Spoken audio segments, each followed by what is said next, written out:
Okay. Hello, everybody.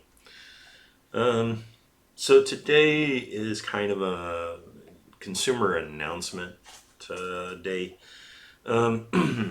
Recently, Adobe updated its terms of service at the beginning of the month of June, and there's been some backlash to their announcement.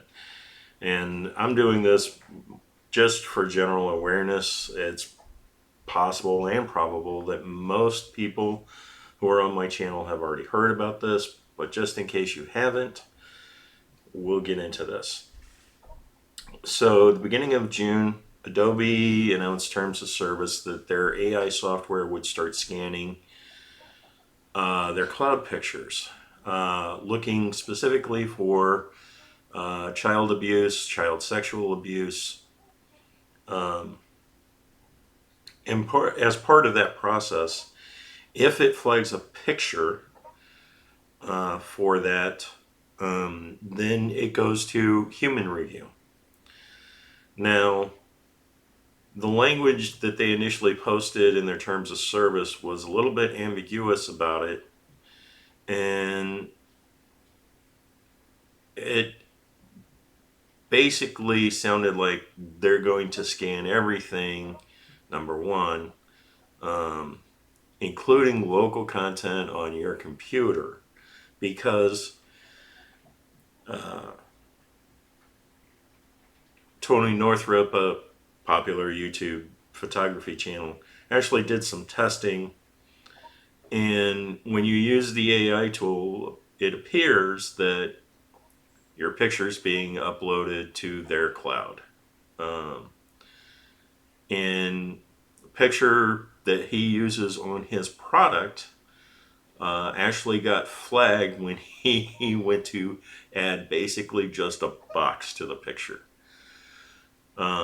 So there's a whole ton of concerns here, not the least of which is, um, for starters, you know, uh, Adobe has essentially made itself uh, a law enforcement agency without the authority to do so, number one.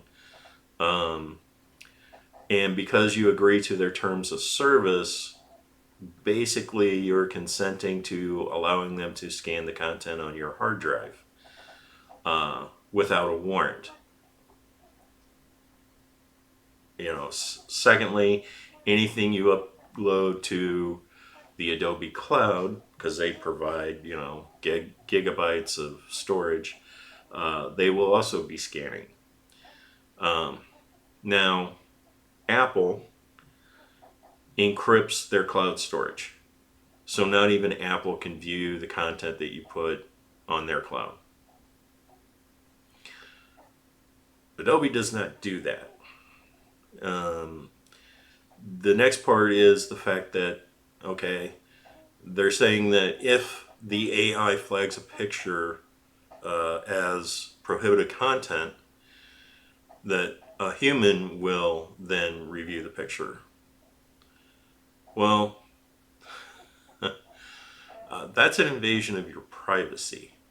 Um, what if the pictures you're putting together are, personal family pictures of your kids growing up?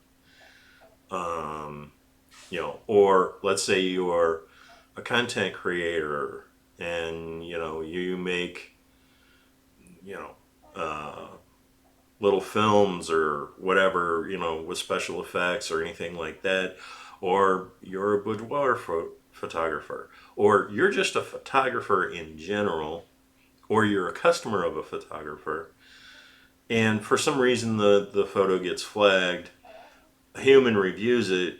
Well, what's to stop them from just taking a screenshot with their phone and sharing it with the world? Um, Basically nothing. That happens today. So, there's a lot of issues here. Now, Adobe basically came out and said that they don't basically screen the local content on your computer. Well, there's a problem with that. if you disconnect from the internet and you go to do certain functions, Photoshop and Lightroom will complain. That means it's transmitting data back up through the internet to the cloud while you're editing pictures. So that's highly possible of being liar, liar, pants on fire. Um, so there's been a lot of backlash. There's a lot of people who are hammering Adobe on this. Adobe has promised to clarify their terms of service. They state that they're not scanning your local content, but that's roughly a $20 billion a year company. And, what we've seen in the past is companies like this generally are not trustworthy. Um, but, that's going to be up to the individual user, consumer, but be aware that by agreeing to use this software that you're literally giving them more power than what the police have, because when you sign the terms of service by using their product, and you're not even signing a terms of service. By using their product, you're agreeing to the terms of service. And whatever they want to put in there, that means that legally they can do. So, and this comes back to, and for me, creates issues with the whole applications as being sold to consumers as a service, and requiring you to have internet connections while you're using their software. I have issues with that.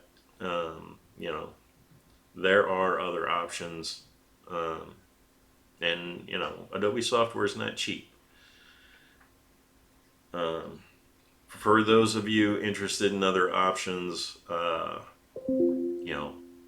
now granted, some of these lack some of the features that Adobe has, but probably the biggest one that's Adobe like is GIMP, GIMP. For those of you who aren't familiar with it. There's another one called, I believe it's Affinity Photo. So GIMP is free. Affinity Photo is a one-time purchase. So those are just a couple of options that are available out there. Now, I have used GIMP. It's a fine tool. Now, granted, it does not have the AI tools that a lot of people have come to rely on, that do, some of the nice fill techniques and things like that. But as a photographer, if you've done any of the old school stuff, you already know how to work around that, because you use clone, dodging and burning, and that's how you clean up your pictures. So there are other options out there. But anyway, wanted to make sure everybody was aware of this. You can search and find out more on your own, but did want to bring this to everybody's awareness that Adobe for some reason has decided that it's going to be a enforcement agency,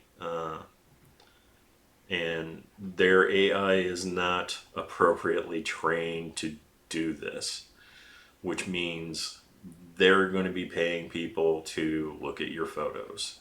And you might not want that to happen. So just be aware of that. Anyway, that's all for today, and we'll see you next week. Thanks.